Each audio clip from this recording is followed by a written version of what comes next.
Hello everyone, and welcome back to some more remote learning. In this video, we're going to go over a new integration technique, partial fraction decomposition. And I think to really understand what partial fraction decomposition is, we're going to start by writing two fractions as a single fraction. So how would you write 2 over x plus 3 plus 4 over x minus 4 as a single fraction? Well, we start by finding a common denominator. The one denominator is x plus 3, the other denominator is x minus 4, so that common denominator is x plus 3 times x minus 4. What I'm going to do is I'm going to take 2, that numerator, and multiply it by the denominator of the other fraction over the denominator that's already there times the denominator of the other fraction. Right? Just like in algebra. Multiplying by x minus 4 over x minus 4 is like multiplying by 1. But that allows me to combine these fractions into a single fraction, because for this next fraction, I'll just multiply by x plus 3 over x plus 3. So I'll get 4 times x plus 3 over x minus 4 times x plus 3. There we have that common denominator, so we can combine those numerators through addition. And while I'm doing this, I'll go ahead and distribute the 2 into the x minus 4 and the 4 into the x plus 3 so that I'll be able to simplify it down. So 2 times x minus 4 will be 2x minus 8, and then I'm going to be adding 4x plus 12. And this is all over. Why don't I go ahead and FOIL out, first outside, inside, last, FOIL, so expand out those two binomials in my denominator. So that will become x squared. So my first terms, x times x, x squared. My outside terms, x times 3, so that's plus 3x. My inside terms, negative 4 times x, so that's minus 4x. And then my last terms, negative 4 times 3, will be a negative 12, so subtracting 12. Continuing to simplify this down, we're going to get 2x plus 4x is going to be a positive 6x. Negative 8 plus 12 is going to be a positive 4. So 6x plus 4 is in my numerator. And in my denominator, the terms I can combine are 3x minus 4x, which will be minus 1x. So I'll have x squared minus x minus 12. And there we have it. I wrote those two fractions we were given, 2 over x plus 3 plus 4 over x minus 4, as a single fraction. Now our next step, what are we going to do? We're going to reverse this process. So we're going to give the partial fraction decomposition for 6x plus 4 over x squared minus x minus 12. So partial fraction decomposition is taking those multiple fractions that are combined into one fraction and splitting them back up into their individual terms that are added together. But why do we even do this? Because this fraction here looks a lot cleaner than the addition of these two together. But let me ask you this question. Can you integrate 6x plus 4 over x squared minus x minus 12? No, you can't. Not with your current integration strategies. U substitution won't work. If we tried U substitution, our U would be our denominator, which, taking the derivative of that, would be 2x minus 1. And there's no way to rewrite the top of our fraction, that numerator, in terms of this du. But look at what we started with. Can we integrate 2 over x plus 3 plus 4 over x minus 4? Yes, we totally can, because those are individual terms that we can integrate. Because there's addition in between, we can integrate the first fraction, which is going to be a u sub that gives us an ln, and then we can integrate the next fraction, which again will be a u sub, because the u du's are in that problem cleanly for us. So let's go ahead and talk about how to reverse this process. What we want to start is we want to split up our denominator in terms of its factors. So what I'm going to do is I'm going to rewrite my numerator 6x plus 4, but my denominator, I'm going to split it up into its factors. So factoring x squared minus x minus 12, what multiplies to give us a negative 12 and adds to give us a negative 1. That's going to be our negative 4 and our positive 3. We can see we already had those factors up there. So we'll have x plus 3 times x minus 4. Now, because we have these two individual linear factors, I know I'm going to have two fractions that are summed together to create this single fraction that I currently have. I don't know, however, what's in the numerator of each of those. So I'm going to write my first numerator as a, and I'm going to put that over one of my factors. So this is going to be a over x plus 3, and then I'm going to add b over that other factor of x minus 4. So this is almost like reversing that common denominator. I split it into factors, and then I'm taking each of those factors as a denominator in their own terms. So now what we have to do is we have to solve for a and we have to solve for b.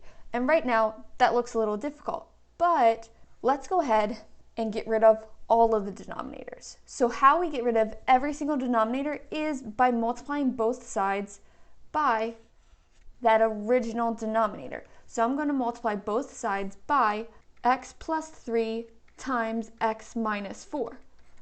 So you see that when I multiply both sides by x plus 3 times x minus 4, what happens?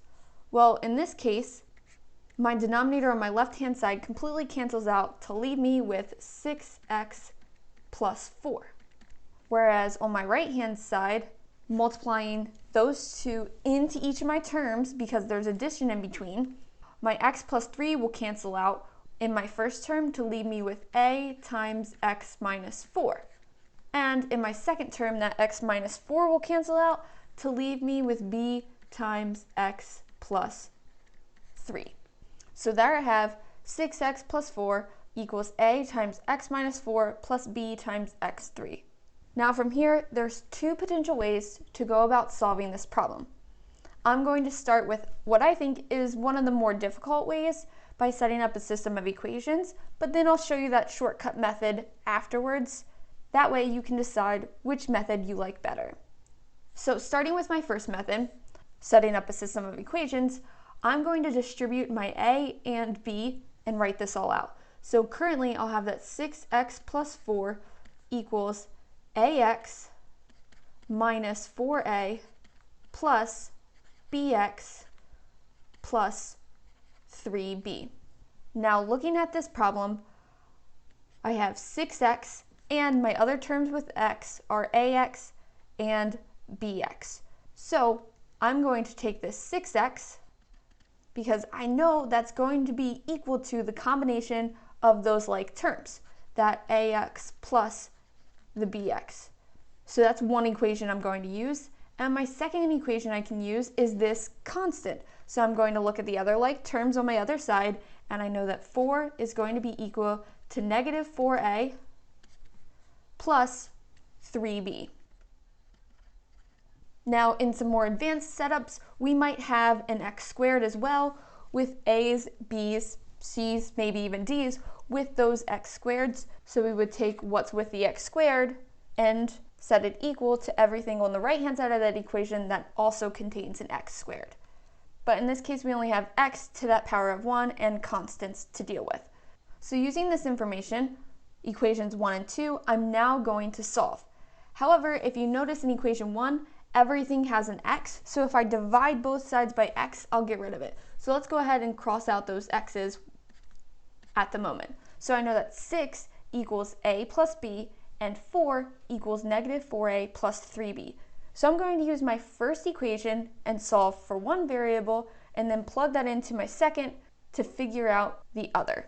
For equation 1, I'll solve for b. So I'll get that 6 minus a is equal to b. So that means in this second equation, I'm going to plug 6 minus a in for b. So I'll get 4 equals negative 4a plus 3 times 6 minus a. So now I have one equation in terms of one variable. I can solve for that. So I'll get that 4 is equal to negative 4a plus 18 minus 3a. Moving my 18 to the other side and combining my like terms, I'll get that negative 14 is equal to negative 7a. Last step, when I divide both sides by a -7, I'll get that 2 is equal to a. So this is my first unknown solved for. My only other variable that I don't know what it's equivalent to is b. But I'll go ahead and use this equation up here to solve for that. Because now that I know what a is, I'll be able to say 6 minus 2, which was that a, equals b. And 6 minus 2, that's a 4. So I know that a equals 2 and b equals a positive 4. And what were we doing? We were doing the partial fraction decomposition. So I now know that my original, that 6x plus 4 all over x plus 3 times x minus 4, which was that x squared minus x minus 12, I know that that's going to be equal to, I'll plug in a and b. So that's going to be 2 over x plus 3, and then plus 4 over x minus 4. Let's scroll back up and double check. What did we start with? We started with that same thing. 2 over x plus 3 plus 4 over x minus 4. So going through the steps again, we factor that denominator, set that original fraction equal to sums of fractions where those individual factors become the denominators. Then we solve for our numerators and plug those back in. Now, as promised, I'm going to show you the second way to solve for those numerators. And this process is by using elimination. So as opposed to using a system of equations, we're now going to pick advantageous x values to make terms go away and make it easier to solve. So I'm going to go ahead and erase our system of equations. Now looking back at the step where we got rid of all of our denominators, we're going to choose an advantageous x that's going to cancel out this a. What's the only thing that will get rid of our variable a? That's if it was multiplied by 0. So what x value are we going to choose to make a get multiplied by 0? That's going to be an x value of 4. So if we choose an x of 4, 4 minus 4 is 0, that a term goes away. So on our right-hand side, we're left with b times 4 plus 3, which is b times 7, or 7b, and plugging in 4 for x on our left-hand side of our equation as well, 6 times 4 is 24, plus 4 is going to be 28. So 28 equals 7b. Dividing both sides by 7 will give me that 4 is equal to b, which we know is the case. 4 is indeed b. Now, the next advantageous x value that we can choose is that x equals -3, because when x equals -3, now our b term goes away and we're only left with a. So choosing an x value of -3, well, plugging -3 into that left-hand side of the equation, 6 times -3 is a -18, plus 4 will be a -14, and that will be equal to, well, what's left on our right-hand side? That b times x plus 3 goes away because -3 plus 3 is 0, 0 times b is 0, so I'm left with a times -3 minus 4, which is going to be -7 times a. So dividing by that -7, I will get that 2 is equal to a, which we know is indeed true, that 2 was equal to a. One more time, I'm going to reiterate why we're doing this partial fraction decomposition. We're taking something as a fraction that we don't know how to integrate and splitting it up into individual terms that are easier for us to integrate.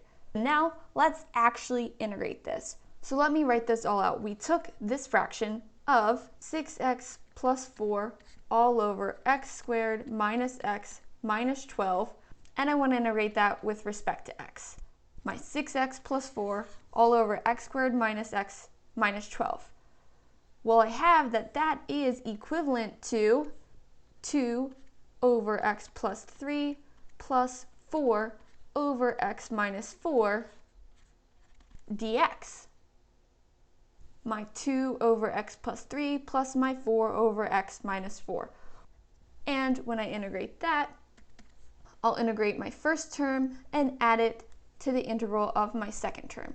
So looking at this first term, I have the integral of 2 over x plus 3. Integrating 2 over x plus 3, if I made that denominator my u, my du is just a 1 dx. So I don't have to adjust, that du is equal to dx. So when I integrate 2 over u, I'll get 2 times the ln of the absolute value of u, which will be 2 times the ln of x plus 3. And I'll add that to same exact steps with my next problem, that x minus 4 is in the denominator. If I made that my u, I would just have 4 over u du, which becomes 4 ln of the absolute value of u, but I don't want u's, I want x's, so that'll be 4 times the ln of the absolute value of x minus 4. And don't forget that plus c. So that's my solution when I integrate 6x plus 4 over x squared minus x minus 12. We use partial fraction decomposition to give us terms that are easy to integrate. Now what we did here was just simple linear factors. That's one type of partial fraction, is by using those simple linear factors. And by linear factors, I mean that we have x to a power of 1 within those factors. The next type of partial fraction decomposition that we'll use will be repeated linear factors.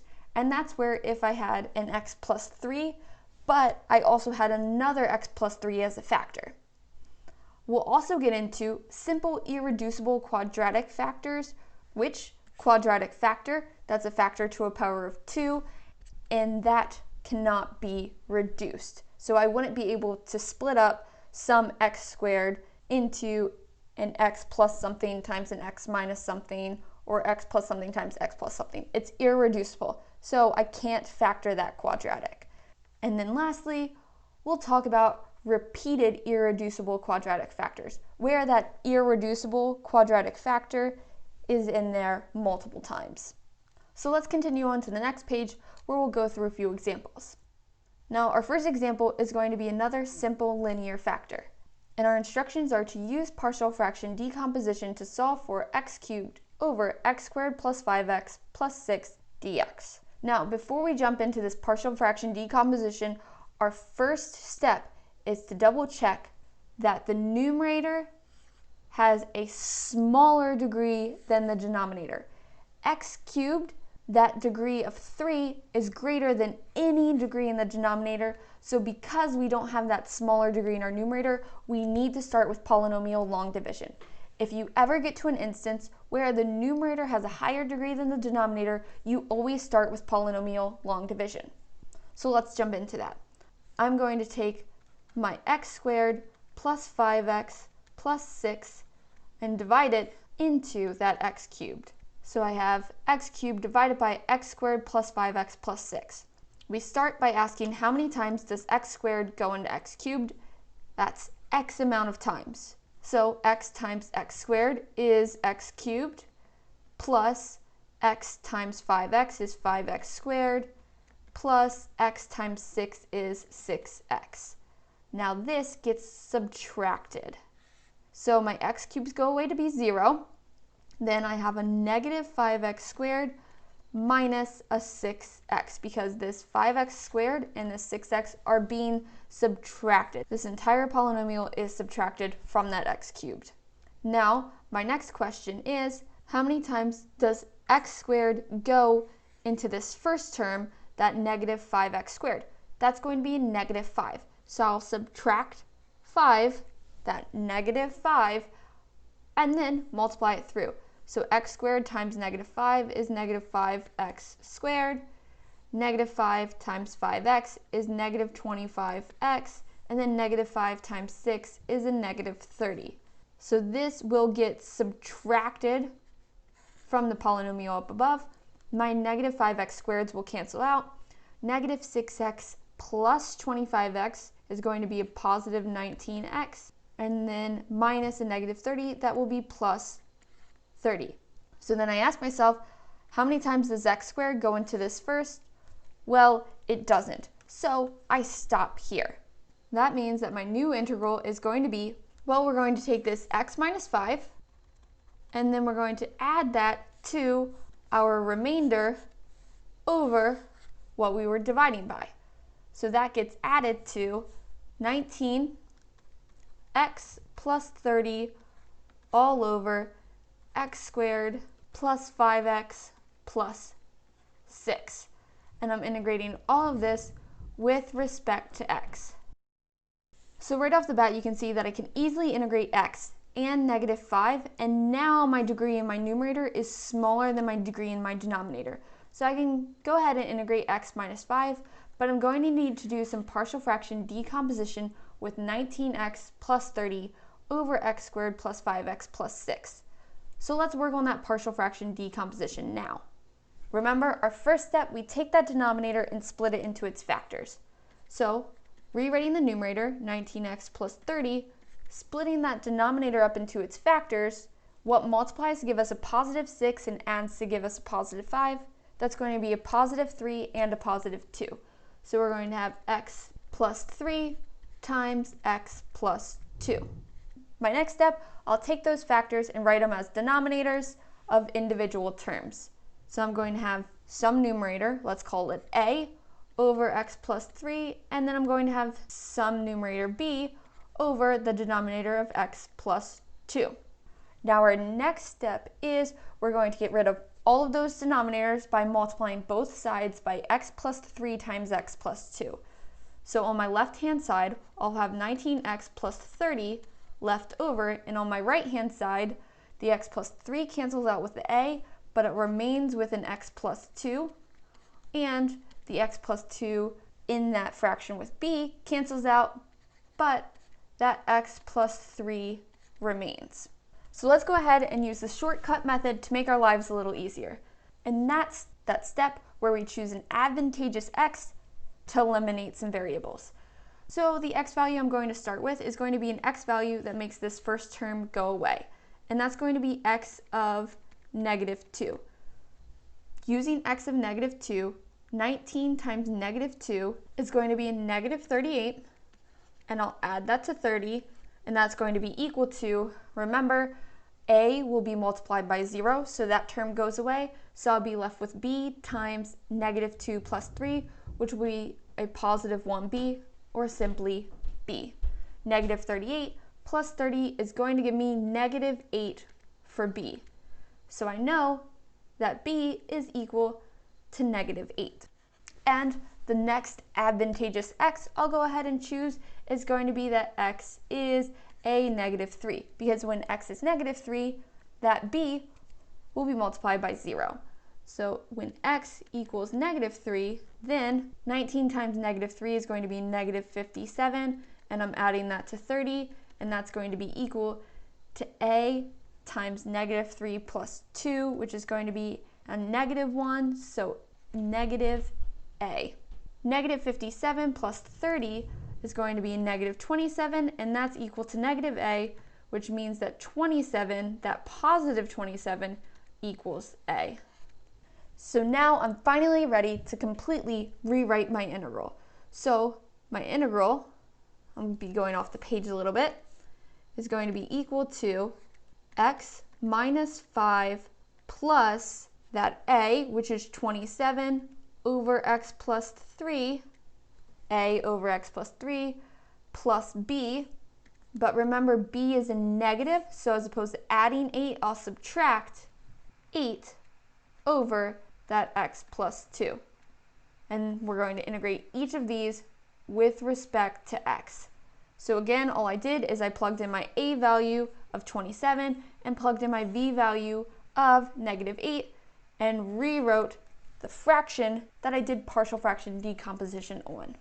So this 19x plus 30 over x squared plus 5x plus 6 is equal to 27 over x plus 3 minus 8 over x plus 2. And now I know that I can integrate each of these terms. Integrating x, I'll get x squared over 2. Integrating -5, that will be -5x. Then integrating 27 over x plus 3, that will be 27 times the ln of the absolute value of x plus 3, doing that u sub quickly in my head. And then I'm going to be subtracting, again, doing that u sub in my head, an 8 ln of x plus 2. And don't forget that plus c.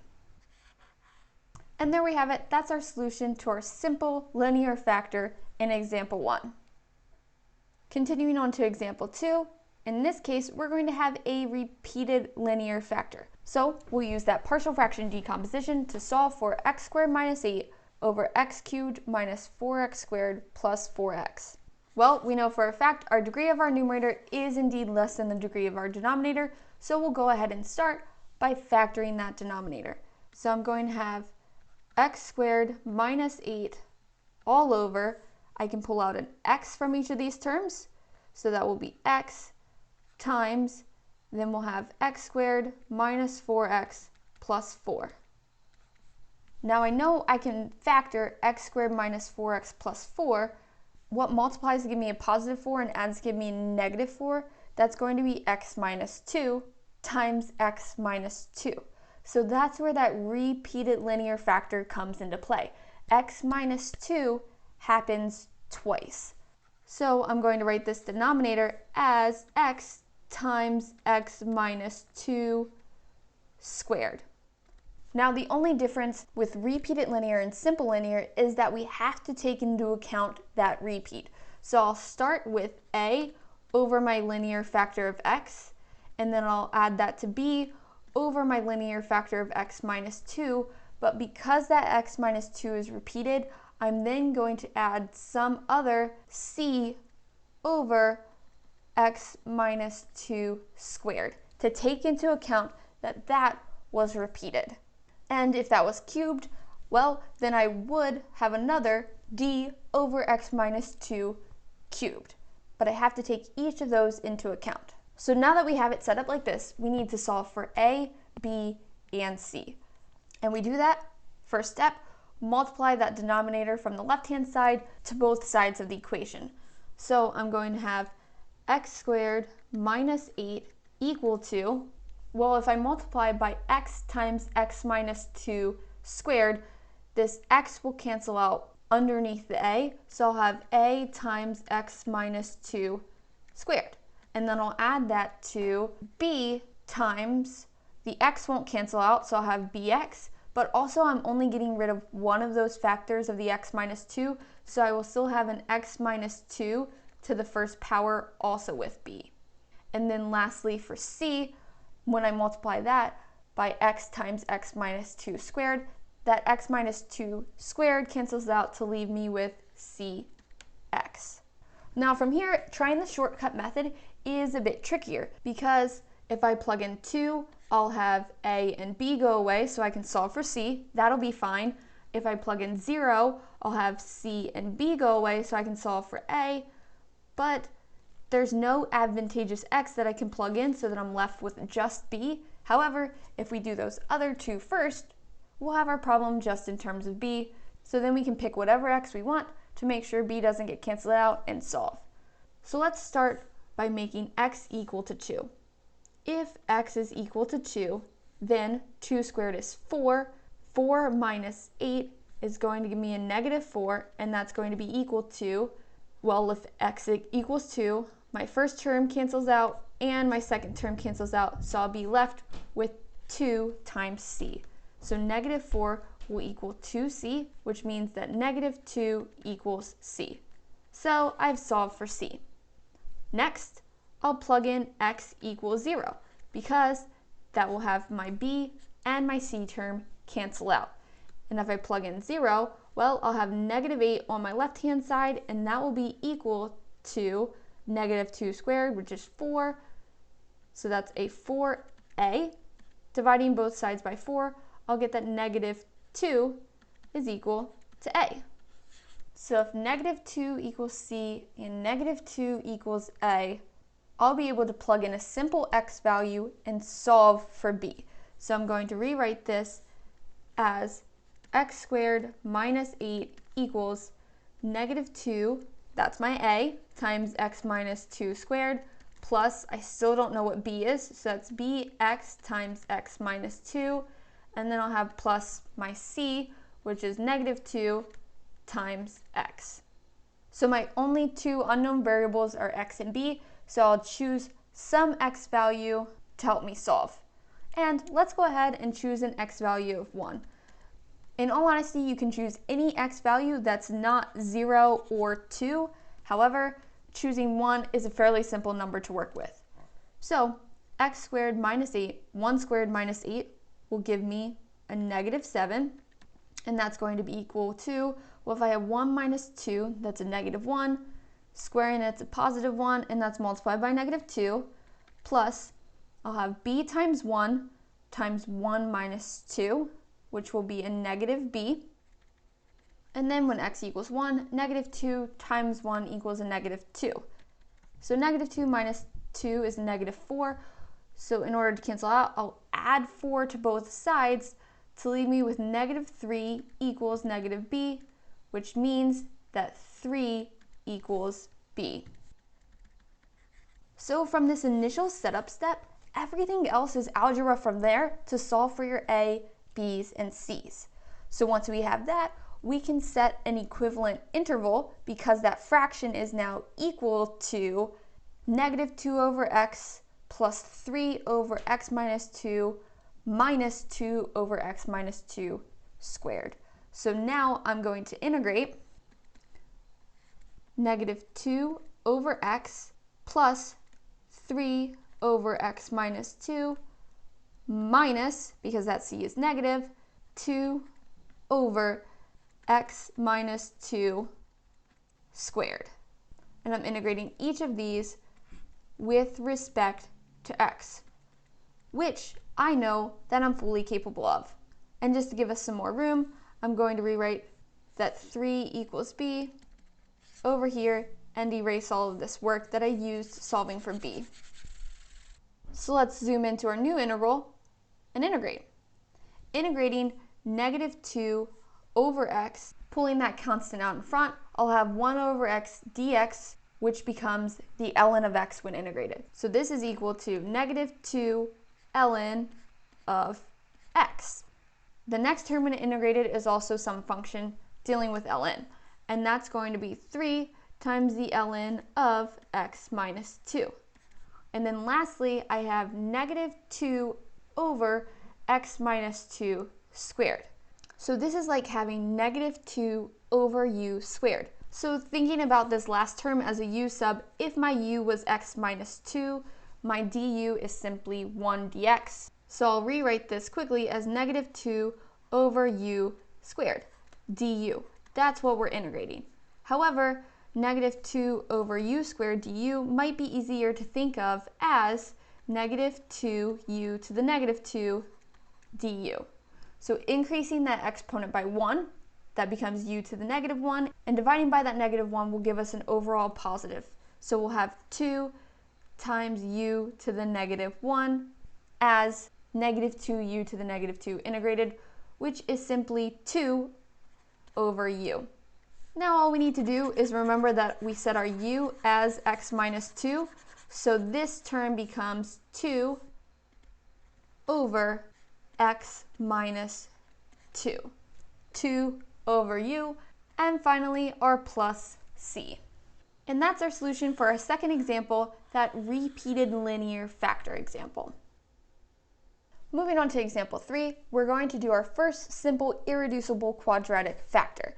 So we're going to use partial fraction decomposition to solve for the integral of 3 over x plus 1 times x squared plus 4. If you're looking at this, I already split up the problem into its factors. X plus 1 is a linear factor. X squared plus 4 cannot be factored. There is nothing that multiplies to give us 4 and adds to give us 0. Therefore, that is that irreducible quadratic factor. So we're going to set up our partial fraction decomposition in order to integrate this. So we'll have 3 over, I already have it split up into its factors, so no need to factor that denominator. It's going to be x plus 1 times x squared plus 4. We have a linear factor of x plus 1, so I'm going to write a over x plus 1, but now we have a quadratic factor in our denominator, x squared plus 4. And because we have a quadratic factor, that numerator is going to change slightly.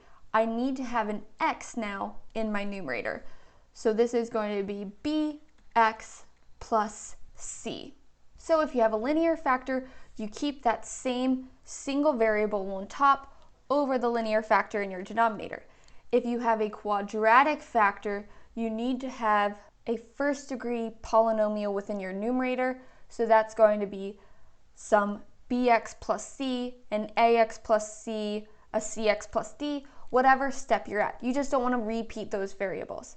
So if I had another linear factor, I'd continue on adding d over that next factor, or if I had a quadratic factor, I'd add dx plus e over that next factor. So you get the pattern. I just want to make a quick note that just because something is squared in the denominator does not make it a quadratic factor.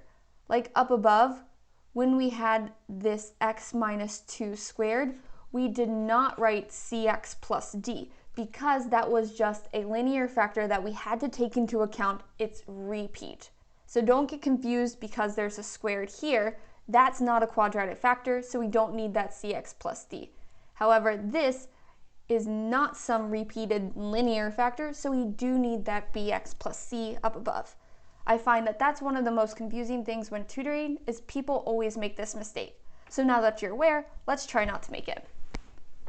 So once we get this set up, we're going to do the same exact steps we've been doing for all these examples. It's algebra from here on out until we're ready to set that equivalent integral. So I'm going to have 3 in my numerator, and that's going to be equal to a, well, the x plus 1 in that denominator will cancel out, so I'll be left with x squared plus 4, and then I'll have plus bx plus c times that x squared plus 4 in that denominator will get canceled out to leave me with x plus 1. Now if you want to, you can set up a system of equations, or you can use that elimination method to help cancel out variables. Let's go that route. If my x was a -1, you can see that this bx plus c will completely cancel out. So I'm going to start by setting x as -1. So if x equals -1, nope, I don't have any x's on this side, so I'm going to keep 3 on my left-hand side, and that's going to be equal to, again, that entire term will cancel out because it'll be multiplied by 0. So I'm going to get a times -1 squared is a positive 1. 1 plus 4 is 5. So this will be 5a, which means that a is going to be equal to 3/5. So I have 3/5 over x plus 1. Now all I need to do is solve for that bx plus c. Then I'll get whatever my numerator is over x squared plus 4. Now in this case, because I have this squared, I'm not going to be able to plug anything in for x to get a to cancel out. However, if I plug in 0 for x, I'll get my b to cancel out. So let's try that. If I plug in 0 for x, my left-hand side remains as 3, and then I know what a is, so I'm going to write 3/5 times, plugging in that 0 for x, I'll get 4, and then my b times 0, that goes away, so I'll be left with just c times 0 plus 1, which will give me c. Because I knew what a was, I was able to plug in a number, and I canceled out my b, so my only variable left is c. Let's solve for it. This will be 12/5, and in order to move that to the other side, I will subtract that 12/5. So we'll have 3 minus 12/5 equal to c, and in order to write this as a single fraction, that common denominator is 5, so I'll have 15/5, that's 3, minus 12/5 to leave me with 3/5. So we get that c is also 3/5. So filling that in, I have 3/5 when I add c to my bx. So now I know a, I know c, I just don't know what b is equal to. So let's plug in what I do know, and I'll go ahead and choose an x value that's simple to evaluate. Let's go ahead and choose an x value of, well, I don't want that b to cancel out, so I'm going to choose an x value of 1. So I'm going to have 3 equal to 3/5 times 1 squared plus 4 is going to give me 5. And again, I'll note that this is me choosing an x value of 1, plus b times 1, which is b, plus c, which is 3/5. And that gets multiplied by 1 plus 1, which is 2.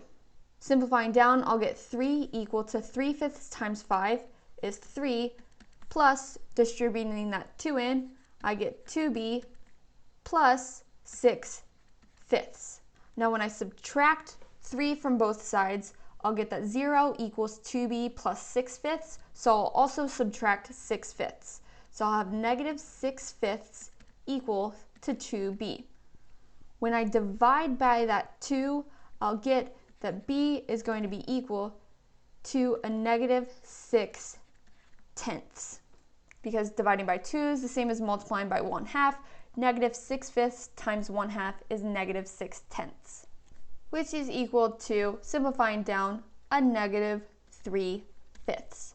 So then I have negative 3/5 x plus 3/5 in that numerator for bx plus c. So let's go ahead and rewrite this integral. That way we'll be able to solve. So I have my 3/5 over x plus 1 plus my negative 3/5 x over x squared plus 4. And just to make it even easier, I'll split that fraction up. So then I'll have my c term all by itself in another fraction, 3/5 over x squared plus 4. So you can see this bx plus c, I split up to be bx over that denominator plus c over that same denominator. And what I'm going to do is I'm going to rewrite this as subtracting that 3/5 x. Now what do each of these have in common, just to make it even easier for myself to simplify down?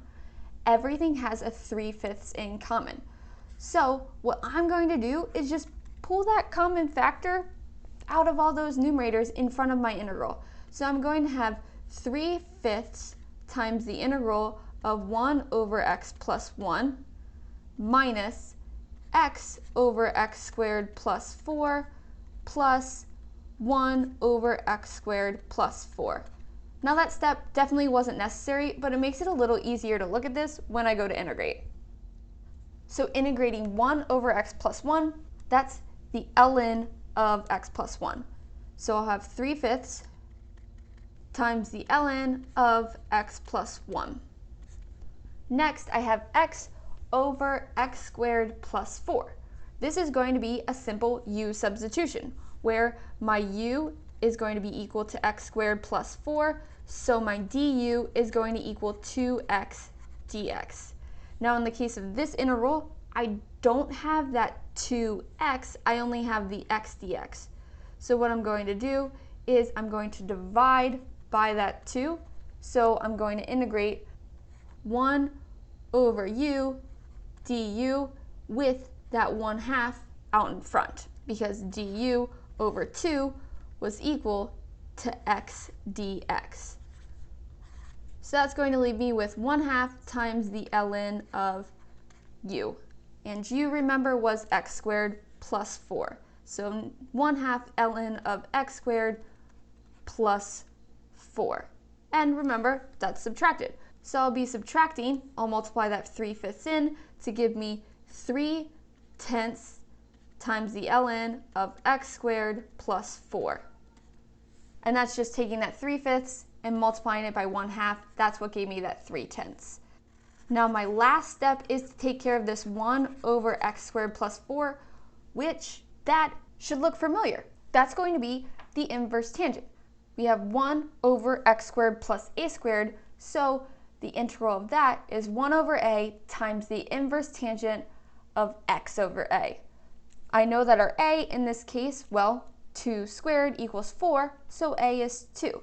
So the integral of 1 over x squared plus 4 is going to be 1 over 2 times the inverse tangent of x over 2. 1 over a times the inverse tangent of x over a. However, remember, that's all multiplied by 3/5. So this is going to give me 3/10 times the inverse tangent of x over 2, and then plus c. So this is our solution for example 3 on this worksheet. Let's move on to example 4. In example 4, we have a repeated irreducible quadratic. For this, I switched it up a bit because I didn't want this worksheet to be too long. So in this case, I'm just going to have you give the appropriate form of the partial fraction decomposition for 2 over x times x squared plus 1 squared. So no need to actually solve for your a, b, c's, d's, and so on. Let's just set it up. I already have this split up into its factors. You can see we have a linear factor, and you can see that this is an irreducible quadratic factor because there's nothing that multiplies to give us a positive 1 and adds to give us 0. And it's not only just an irreducible quadratic, but it's a repeated irreducible quadratic factor. So in order to set this up, we'll have 2 over x times x squared plus 1 squared, our original fraction with that factored denominator. And it's already factored, so we didn't have to switch that up. Now we have a single linear factor, so I'm going to write a over x first, taking care of that factor. But then we have a quadratic factor, so that's going to be bx plus c, and I'm going to write that over x squared plus 1. But remember that irreducible quadratic was repeated. So because it's a quadratic factor, it still is going to be dx plus e, so some polynomial to a first degree, but that factor is going to be squared. So from here, just like all the other problems, it's algebra to figure out those fractions, and then we'll plug that in to our new integral if we were to integrate this problem. And that's how you go about doing partial fraction decomposition with simple linear factors, with repeated linear factors, with simple irreducible quadratic factors, and with repeated irreducible quadratic factors. If you have any questions, please feel free to reach out and let me know. Until the next video, good luck with your online learning.